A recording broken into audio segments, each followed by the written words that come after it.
नमस्कार, मी गौरी सूर्यवंशी. एस मराठीमध्ये आपलं स्वागत. वळूया आजच्या बातमीकडे. भोकरदन शहरात मोठे बस स्थानक असून मात्र गेल्या काही महिन्यात हे बस स्थानक अर्थात मोटर अड्डा चोरट्यांचे माहेरघर झाल्याचं चित्र. बस स्थानकातून आतापर्यंत अनेक महिलांचे सौभाग्य लेणे चोरट्यांनी चोरून येण्यासह अनेकांची किमती वस्तू आणि पैशांच्या पाकिटांवर डल्ला मारल्याचे चित्र.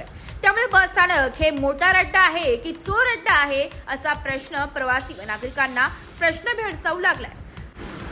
बस स्थानकातून दागिने चोरी नित्याचे झाले असून दिवसाढवळ्यात चोरटे महिलांच्या अंगावरील व पिशवीतील दागिन्यांवर डल्ला मारू लागले.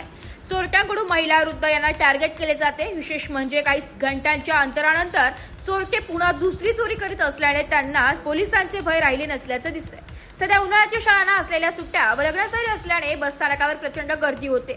बस आल्यानंतर त्यात चढण्यासाठी मोठी चेंगराचेंगरी होती. या गर्दीत डल्ला मारला जात असून नागरिकांच्या सुरक्षेसाठी व अनुचित प्रकार रोखण्यासाठी भोकरदन बस स्थानकावर सीसीटीव्ही कॅमेरे बसवण्यात आले.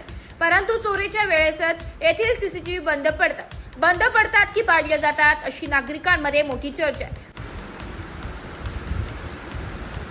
तसेच गेल्या काही दिवसांमध्ये अल्पवयीन गुन्हेगारांचे प्रमाण पोलिसांसाठी डोकेदुखी ठरते. गंभीर स्वरूपाचा गुन्हा केल्यानंतर ही अल्पवयीन असल्याने त्याची रवानगी बाल निरीक्षण गृहात होते.